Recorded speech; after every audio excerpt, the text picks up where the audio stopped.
Hello, आता हूं।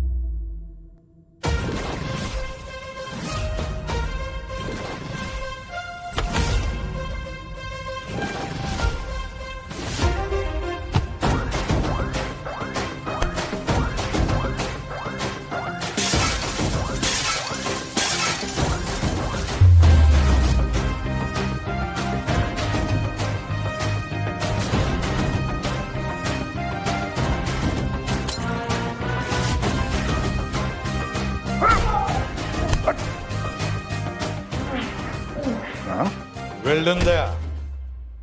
Sir, result sir. बहुत अच्छा काम किया है तुमने। मैंने नहीं सर, ये तो हम सबका टीम वर्क है। चलो, और भी काम है।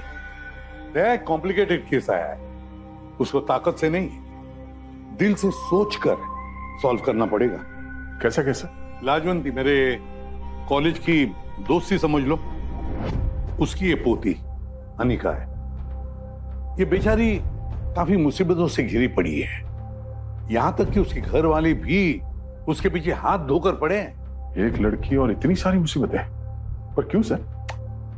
बताता हूं। दया,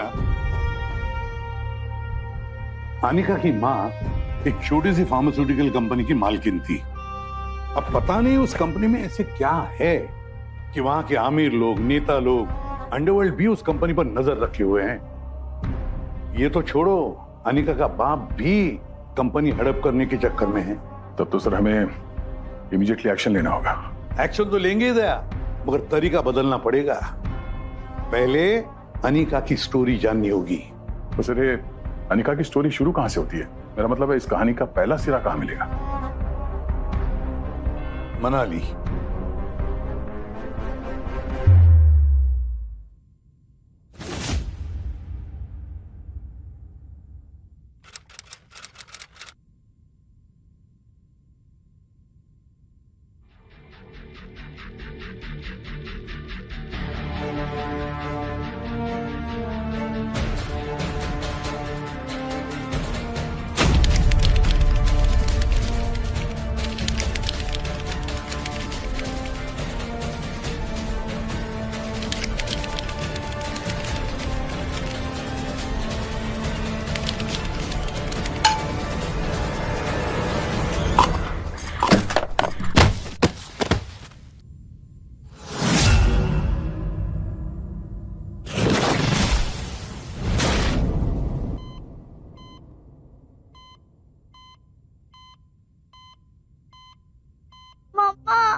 मम्मा, उठो ना। पापा फिर से उस आंटी को ले आया। वो पापा के साथ आपके कमरे में। मम्मा प्लीज उठो ना, मुझे बिल्कुल अच्छा नहीं लग रहा। उनको बाहर निकालो। मम्मा प्लीज ना, उठो। 8 साल की नन्ही अनिका ने बेड पर पड़ी अपनी माँ को टटोला, पर आज तो उसकी माँ स्वाति ने आंखें भी नहीं खोली। अनिका ने नर्स को मशीन के बटन दबाते हुए देखा था। वैसे ही आज वो कोशिश कर रही थी कि किसी बटन के दबाने से शायद मम्मी उठ जाए और उसकी बात सुन ले, पर ऐसा कुछ नहीं हुआ।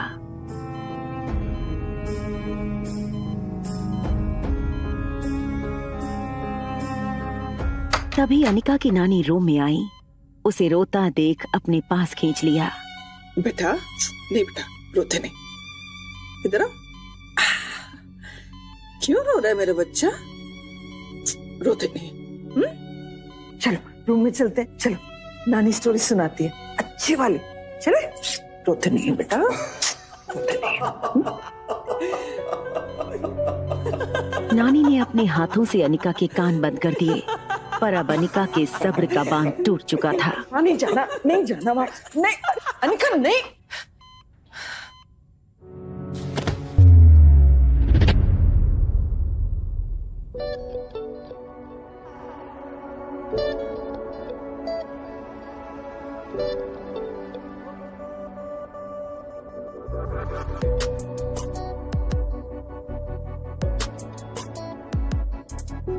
एक बात कहूं तुम सुनो।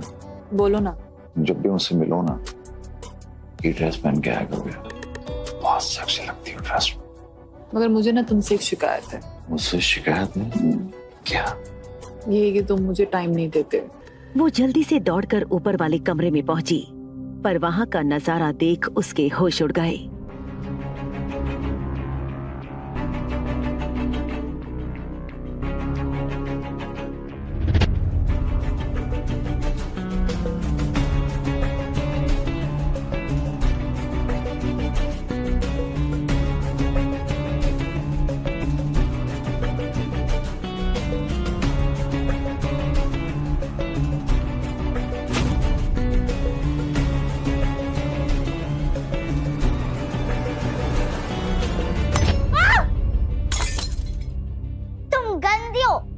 ये मेरी मम्मी का बेड है, निकलो यहाँ से। Are you all right? लड़ा गया यार, डर तो नहीं हो रहा तुमको? हाँ? देख इधर की लड़की और तेरी 4 गज लंबी जबान, तेरी माँ तो वहाँ अधमरी पड़ी है और तू, आज तुझे छोड़ूंगी नहीं मैं। हाँ, आज मैं तेरी जबान ही काट डालूंगी, समझी? तेरी शामत आई है, शामत, आज तेरी मौत पक्की है।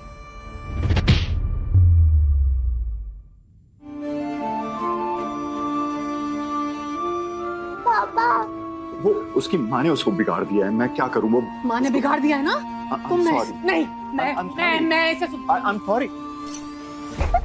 अरे क्या कर रही हो? अरे मार डालो। हाँ, मार डालूं। मर जाएगी उसका चेहरा कुत्ता दूंगी। मत बनो, होश में आओ। तुम्हें पता है वो लड़की लौट रही है हमारे लिए, वो लड़की लौट रही है हमारे लिए। वो जो कंपनी है उसी के नाम पर है। मनीषा चुप हो गई, पर उसकी चोट का दर्द शांत नहीं हुआ था। I can't believe this. तुम इतने फट्टू निकलोगे मुझे नहीं पता था। मैं तुम जैसे इंसान के साथ शादी नहीं कर सकती जो मेरे लिए स्टैंड भी ना ले सके। ऐसा कहकर मनीषा ने गौतम की मर्दानगी को चैलेंज किया था।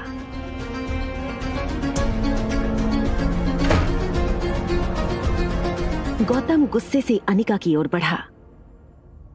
पापा,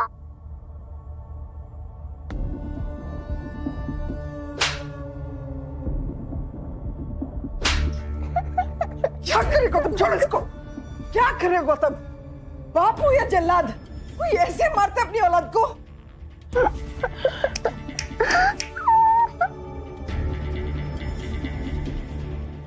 नहीं बेटा, नहीं रोते।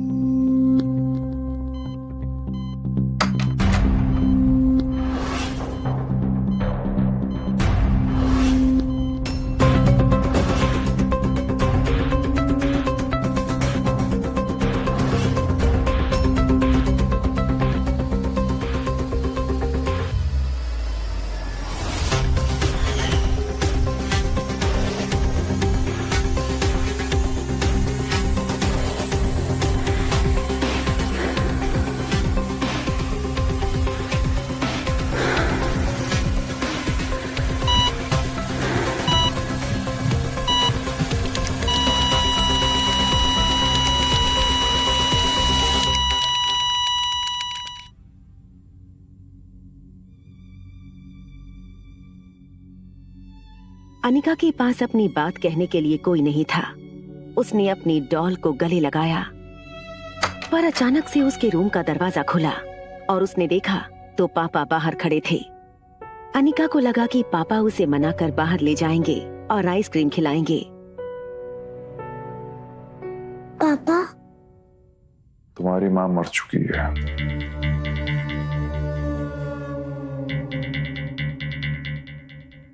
तुम्हारी माँ हमेशा के लिए भगवान के पास चली गई है,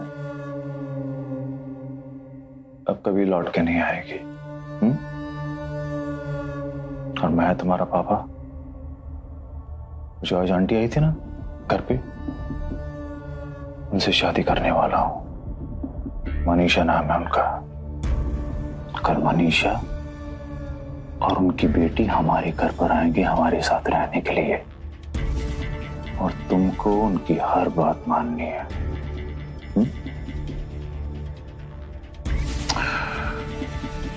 अब तुमको सड़क पे तो फेंक नहीं सकता मैं, तो जब तक तुम्हारी शादी नहीं हो जाती तुम्हें पालूंगा जरूर। उसके बाद तुम्हारा क्या करना है तो तुम्हारा पति देखेगा।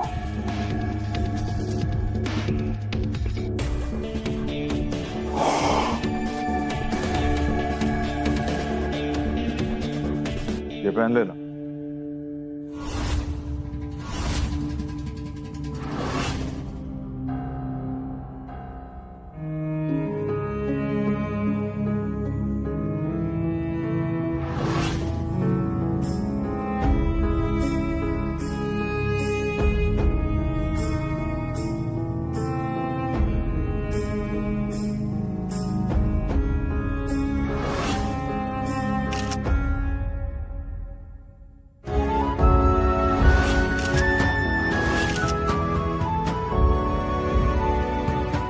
अनिका को समझ ही नहीं आया कि उसके लिए क्या ज्यादा बुरा था, उसकी माँ का मर जाना या उसका जिंदा रहकर अपने पिता और सौतेली माँ के जुल्म सहना।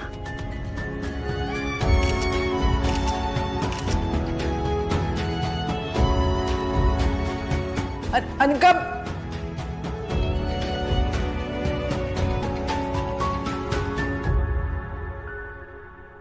मम्मा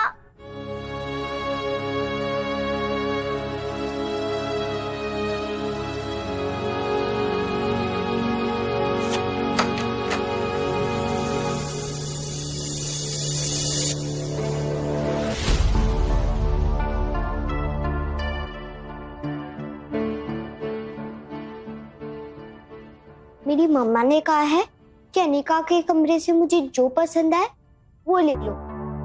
और तुम हो कौन? मैं कामिनी हूँ, तुम्हारी सौतेली बहन। उन्नू बहन नहीं, अगर मेरे फ्रेंड्स ने सुन लिया तो सब मेरा मजाक उड़ाएंगे। इसलिए आज से मैं इस घर की छोटी मालकिन हूँ और तुम मेरी नौकरानी। ओके, अब चलो मेरा पहला ऑर्डर मानो। ये बॉक्स खोलो, तुम्हारे लिए सरप्राइज।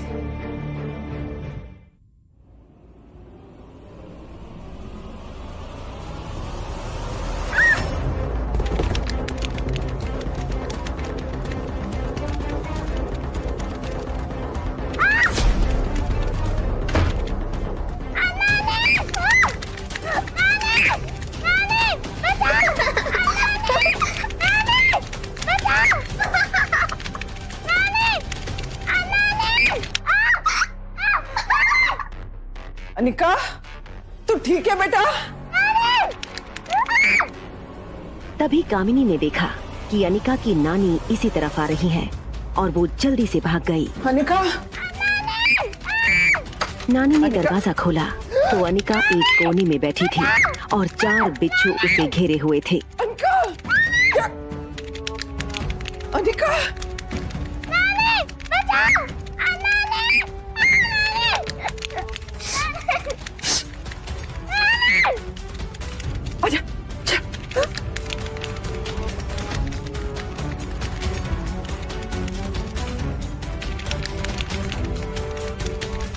कुछ नहीं हुआ, नानी आ गई थी ना, कुछ नहीं होने दूंगी।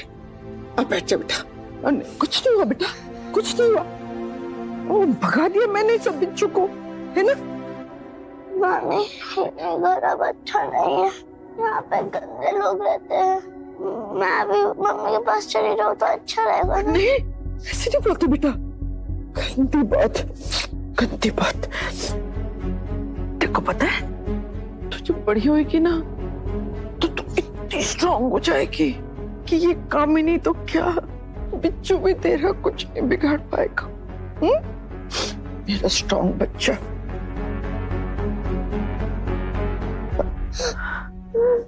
देख बेटा, तेरे पापा जो है ना, वो मुझे इस घर में नहीं रहने देंगे, लेकिन जाने से पहले ना तेरी मम्मा तेरे लिए कुछ देके गई है, मैं तेरे को वो देना चाहती हूँ।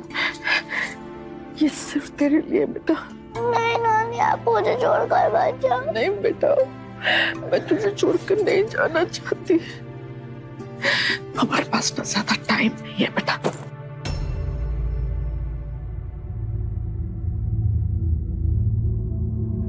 बहुत सेवा कर ली आपने हमारी। स्वाति भी जा चुकी है, आप भी जाएं। बेटा मैं इस हाल में छोड़कर कैसे जाऊं? वो उसका बाप जिंदा है अभी, इसकी चिंता करने की जरूरत नहीं है। इनका सामान बाहर करो प्लीज। चाहिए चाहिए प्लीज जल्दी।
अब मनीषा और कामिनी के लिए कोई पाबंदी नहीं रही। वो गौतम के पैसे पानी की तरह बहाने लगी और अनिका के लिए घर नर्क से भी बदतर बन गया। घर का पूरा काम उसे करना पड़ता। नौकर भी उसकी ये हालत देख चौंक जाते। और जब खाने का वक्त आए तो जली हुई रोटियां मिलती खाने में।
पर मनीषा यहाँ नहीं रुकी। अनिका उसकी बेटी कामिनी से मुकाबले में बहुत ज्यादा सुंदर थी और ये बात मनीषा को खाती रहती थी। इसी कुढ़न के चलते मनीषा ने एक ऐसी चाल चली जिसे सुनकर शैतान भी शर्मा जाए। अनिका को खाने के बाद गोलियां मिलने लगी, कभी लाल तो कभी पीली, कभी हरी तो कभी नीली। उसके लिए अलग से खाना बनने लगा, ज्यादा से ज्यादा तेल वाला।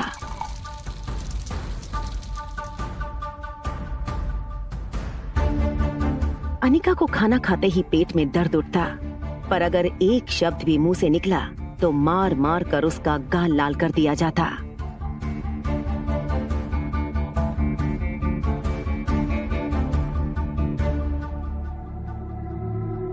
पर एक दिन इन जहरीली गोलियों ने अपना जहरीला असर दिखाया। खाना खाते ही उसे उल्टियां होने लगी और सारा फर्श गंदा हो गया।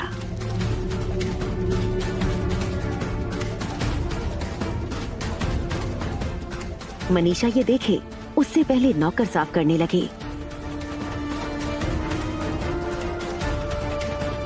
पर कामिनी ने ये देख लिया और मनीषा गुस्से में लाल होती हुई आई।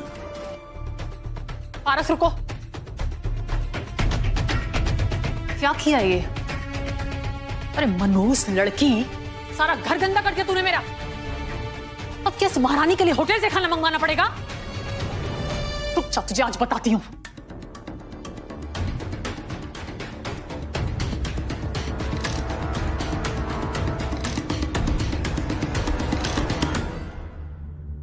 इस घटिया लड़की में से इतनी बदबू आ रही है ना कि तुझे मारने का भी मन नहीं कर रहा।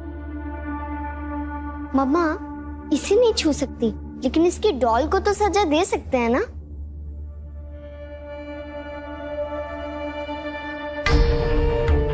वाह कामिनी बेटा, तू तो सच में मेरा खून है। आज मैं सिर्फ देखूंगी। कामिनी, गो, पनिश her।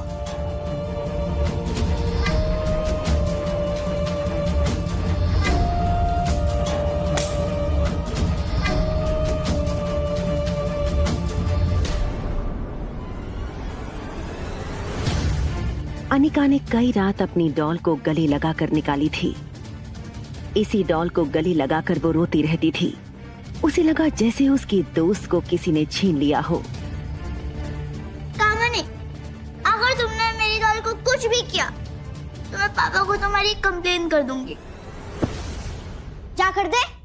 वैसे भी वो तेरे पापा है ही नहीं, वो मेरे पापा हैं और उन्हें कोई फर्क नहीं पड़ता कि तेरी डॉल के साथ क्या हो रहा है। कामिनी ने एक कैंची ली और डॉल के टुकड़े कर दिए।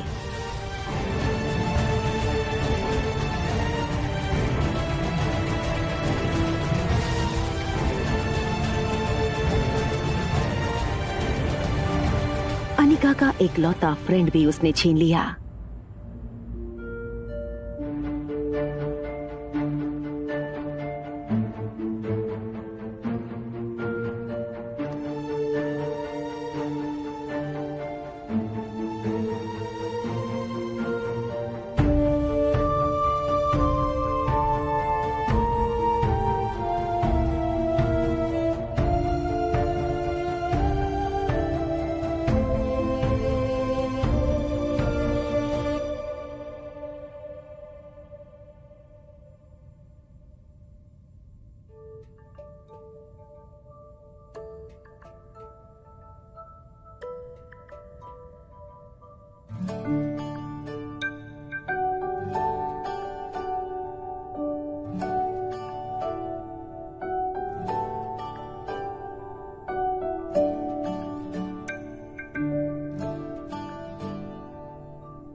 मम्मा,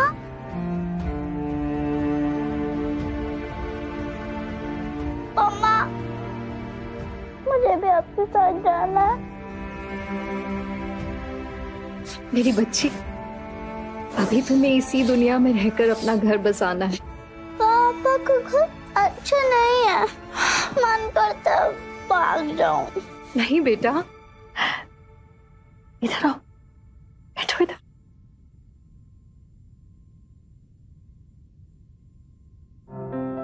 अनिका, मेरी लाडो, तुम्हें खुद को मजबूत बनाना होगा। अभी तो बहुत सारी मुश्किलों का सामना करना है मेरी बेटी को। घबराना नहीं है। जब सही समय आएगा तो बहुत सारे अच्छे और सच्चे लोग आएंगे, तुम्हारी मदद करेंगे। लेकिन तब तक आप अपने आप को संभालोगे ना? तो जरूरत पड़ने पर मम्मा फिर से आएगी अपनी बेटी के पास, लेकिन तब तक तुम अपना ख्याल रखो। प्रॉमिस करो, पक्का प्रॉमिस?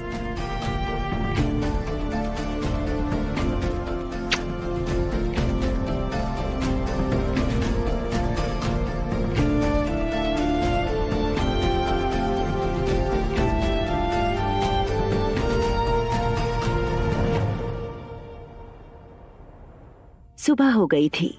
अनिका की नींद खुली और उसने अपने आंसू पोंछते हुए कपड़ों को एक दूसरे से बांधकर एक नई डॉल बनाई।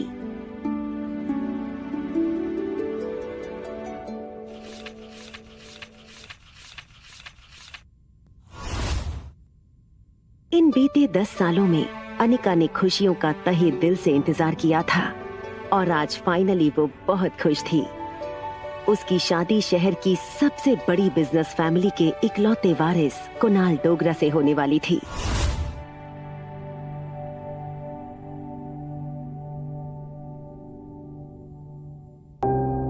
कुणाल और उसके दादाजी की आंखें फूट गई हैं क्या, जो मेरी कामिनी के होते हुए इस मोटी के साथ जिंदगी की लड़ाई लड़ने चला है? यानी कुणाल ने इस भैंस बदसूरत में देख क्या लिया? इसे तो देख के हाथी भी अपना मुंह छुपा ले। दरअसल मनीषा ने जो दवाई और खाना अनिका को दिया था, उससे अनिका के हार्मोन्स बिगड़ गए थे और उसका वजन अचानक से बढ़ गया था। देखते ही देखते वो 120 किलो की हो गई और लोग उसका मजाक बनाने लगे। मनीषा को अनिका की खूबसूरती आंखों में चुभती थी और उसने अनिका को मोटा कर दिया। देख अनिका, शादी के दूसरे ही दिन अगर तेरा पति तुझे घर से निकाल देना तो भूल के भी इस घर में कदम मत रखना। देख क्या है ना, हमने तो इस मोटी को पूरी जिंदगी पाल लिया, अब हमारी जिम्मेदारी हो गई है खत्म। चलो तैयार हो जाओ। वैसे कितना भी तैयार हो ले, लगेगी तू ऐसी। ताने सुन अनिका की आंखों में आंसू आ गए, पर उसको कुणाल पर भरोसा था। सर ये है कुणाल डोगरा। शक्ल से गड़बड़ लगता है सर, इसके पूरे फैमिली का नाम खराब है, बहुत सारे केसेस में इन्वॉल्व है ये लोग। वही तो, एक्सटॉर्शन, धोखाधड़ी, अरे कितने सारे मर्डर सस्पेक्ट्स इनके लिए काम करते हैं। समझ में नहीं आता दया, इस अनिका की शादी कुणाल से हो क्यों रही है? कुणाल जैसा आदमी अनिका जैसे लड़की की जिंदगी तबाह करे, उससे पहले हमें रोकना चाहिए इसे। कुणाल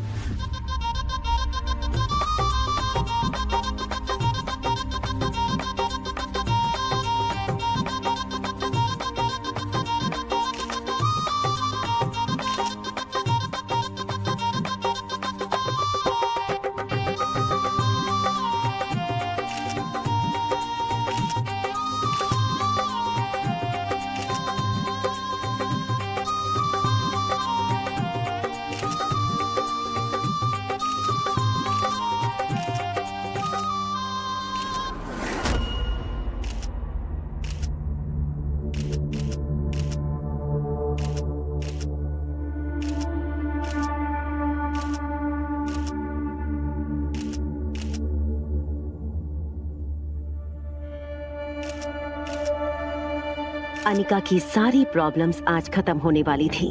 शादी खत्म हुई और अनिका को किसी ने एक पर्ची दी। उसमें लिखा था कि उसकी शादी का गिफ्ट ऊपर वाले कमरे में इंतजार कर रहा है।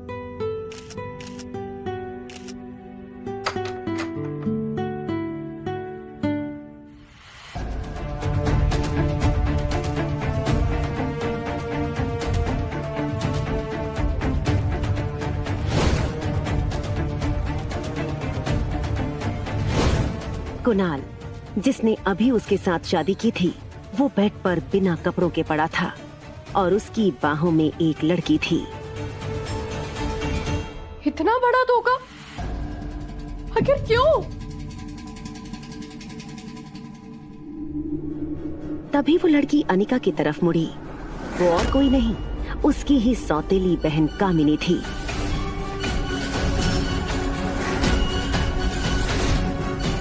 अनिका, इतना चौंकने की जरूरत नहीं है। अब तो तुम हमें ऐसे देखती ही रहोगी। पर क्यों?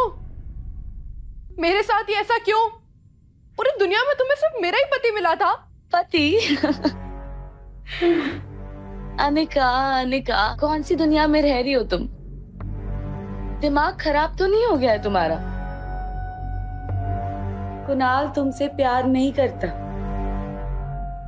इनफैक्ट कोई भी लड़का तुम्हें प्यार क्यों करेगा? तुमने अपनी शक्ल आईने में देखी है? नहीं आईना पर इस भारी शरीर के साथ ना कोई लड़का तुम्हें हाथ पे नहीं लगाना चाहेगा। एक मिनट मैं पूछ के बताती हूँ। कुणाल, तुम हाथ लगाओगे इसे? अनिका को ये सुन झटका लगा। शादी तय होने के बाद कुणाल को ही उसने जिंदगी माना था। उसने कुणाल की तरफ बड़ी उम्मीद से देखा, पर कुणाल बस हंस दिया और बोला, क्या मैं इसे हाथ लगाऊंगा? मैं अंधा होकर भी अगर सोचूंगा तब भी नहीं लगाऊंगा। कोई मुझे करोड़ों रुपया भी देना तब भी तुझे हाथ नहीं लगाऊंगा। अनिका को लगा जैसे वो जिंदा है पर सांस नहीं ले पा रही है। उसने रोते हुए पूछा, तो फिर शादी क्यों की?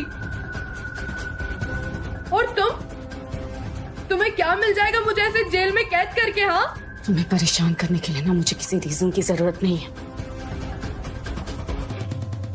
बाय द वे अनिका, तुम्हारे पीठ पीछे मैंने कुणाल के साथ क्या क्या किया है ना, इसका तो तुम्हें अंदाजा भी नहीं है।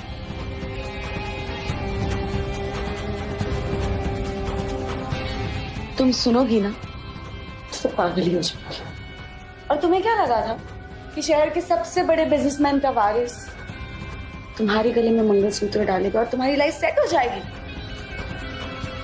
जब तक मैं हूं ना तुम्हारी जिंदगी में, मैं तुम्हें चैन से जीने नहीं दूंगी, समझी तुम?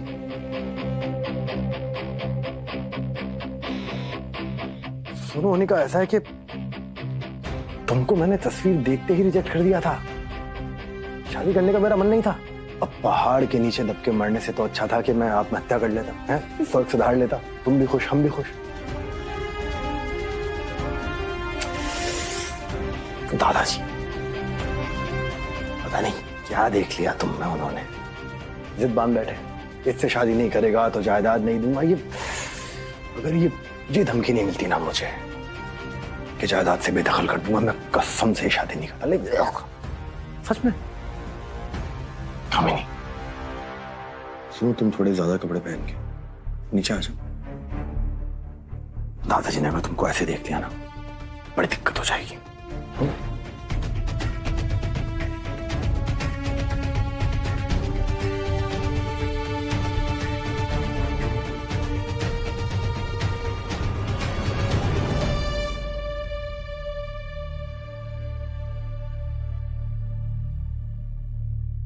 अनिका, कैसा लगा मेरा शादी का तोहफा?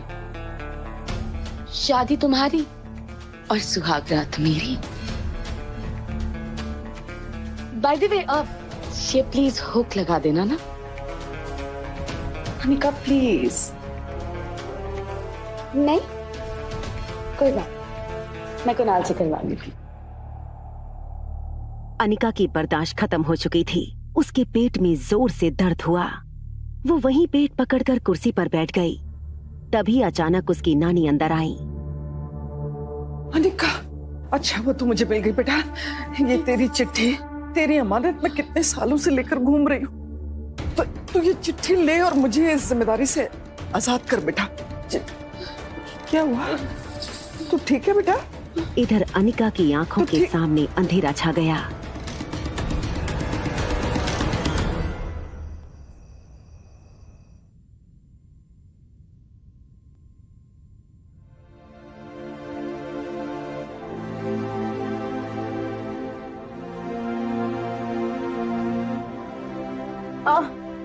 अरे अनिका अनिका अनिका, आराम से आराम से आराम से। ऐसी हालत में ज्यादा इधर उधर हिलना ठीक नहीं है। एक बात बताओ, मैं तो तुम्हारा फैमिली डॉक्टर था ना, मुझे तो बता देती।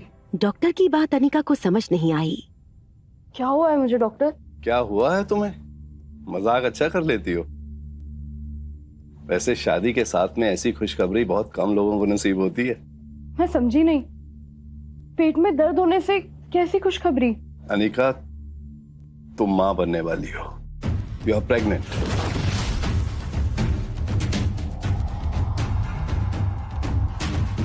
नहीं डॉक्टर, ये नहीं हो सकता है। आप क्या मजाक कर रहे हैं? It's not possible. डॉक्टर आज तक जिंदगी मेरे साथ मजाक करती आई है, और अब आप भी। आप प्लीज मुझे कोई दवाई दे दीजिए, सब ठीक हो जाएगा। लिसन टू मी, तुम प्रेग्नेंट हो और वो भी 4 महीने की। I am certain. ये सुन अनिका की रूह कांप गई, क्योंकि आज तक किसी लड़के ने उसे हाथ तक नहीं लगाया था। तो बिना किसी लड़के के करीब आए वो प्रेग्नेंट कैसे हो सकती थी? इट्स नॉट पॉसिबल, ये नहीं हो सकता। डॉक्टर, डॉक्टर प्लीज मेरी मदद कीजिए, मेरे ऊपर किसी ने कोई जादू कर दिया है। Okay okay, listen to me, don't get panic. मैं समझता हूँ ऐसे में लड़कियां अक्सर डर जाती हैं। अच्छा मेरी बात सुनो। अगर तुम ये सुनोगी तो you will feel better, you definitely feel better. ये यहाँ लगाते हैं और आप सुनो। डॉक्टर नायक ने अनिका को शांत किया और उसे पेट में पल रहे बच्चे की धड़कन सुनाई। तभी किसी की आवाज आई, अनिका, तूने हमारे पूरे खानदान की इज्जत मिट्टी में मिला दी। अनिका के पापा गौतम गुलेरिया और पति कुणाल डोगरा वहां पहुंच चुके थे। प्रेग्नेंट और 4 महीने की, किसके साथ और कहां मुंह काला किया तूने? पापा मेरा यकीन कीजिए, मैंने कुछ नहीं किया है। स्वेर पापा, मैंने कुछ नहीं किया है। तेरा यकीन करो, तूने कुछ नहीं किया। तो जो तेरे पेट में 4 महीने का बच्चा है वो क्या जिन या भूत डाल के गया है? पापा मुझे नहीं पता। शादी के लिए मना क्यों नहीं किया? हाँ? मेरी मजबूरी थी, मेरे दादाजी ने मजबूर किया था शादी के लिए। तुम्हारी क्या मजबूरी थी? 4 महीने का बच्चा पेट पे लेके मेरे साथ फेरे लिए तूने। Shame on you. इस रूम में अगर किसी को शेम करना चाहिए ना तो वो तुम हो कुणाल। ठीक है, हटो यहाँ से।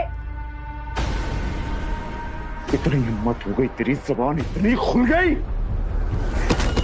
गौतम जी, मेरे पूरे खानदान की इज्जत दांव पे लगी इस लड़की की वजह से।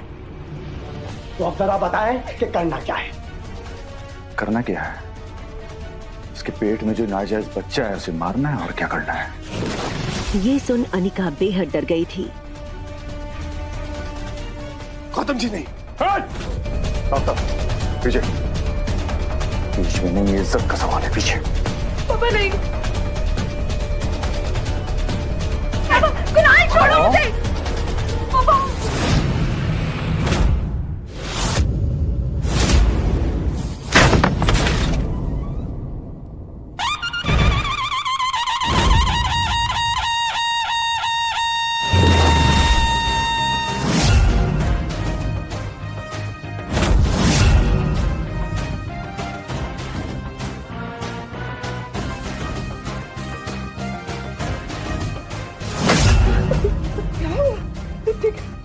बैठ इधर बैठ।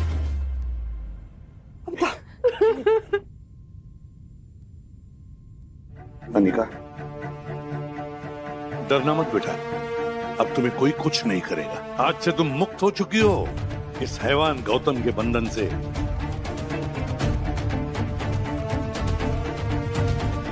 इसके बारे में तो हमारे पास ऐसा राज है जिसकी वजह से तो ये बहुत उछल रहा था। चीफ की बात सुन गौतम का गला सूख गया।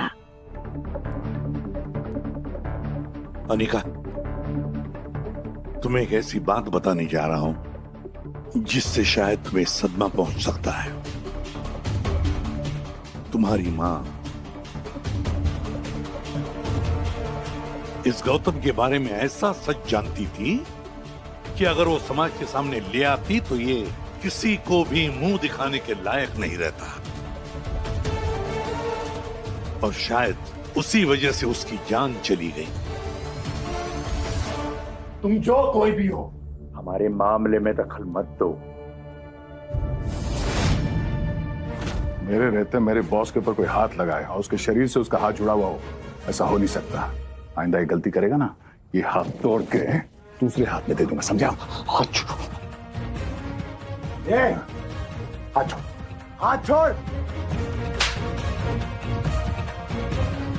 चल वहां पे, आगे से चल। तुम लोग आके हो कौन? अरे क्यों आए हो? क्या चाहते हो? शायद ये पहचानता नहीं है हमें। वो अपने पापा गौतम की तरफ बढ़ी और उसकी गर्दन पर वो चाकू रखकर बोली, बस बहुत हो गया अब। या तो अब आप सच बताएंगे या फिर ये लोग।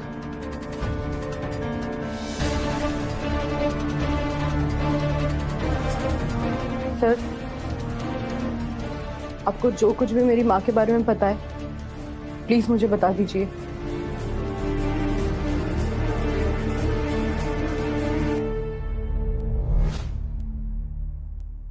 सर, अनिका की माँ के मौत से पर्दा उठाइए ना। क्या होगा अनिका का अगला कदम जब उससे इस मर्डर की सच्चाई के बारे में पता चलेगा? एक बात समझ में नहीं आ रही है कि अनिका के माँ ने उस खत में क्या लिखा था जिसकी वजह से अनिका की जिंदगी बदल गई। सर, शायद इस लेटर के जरिए हमें ये पता चल जाए कि कुणाल के दादाजी कुणाल की शादी अनिका को देखने के बाद भी कुणाल के साथ क्यों करवाना चाहते थे। कहीं इसके पीछे कोई चाल तो नहीं थी उनकी? इन सारे सवालों का जवाब जानने के लिए डाउनलोड कीजिए पॉकेट FM और सुनिए अनिका की राज भरी कहानी, एक लड़की को देखा तो।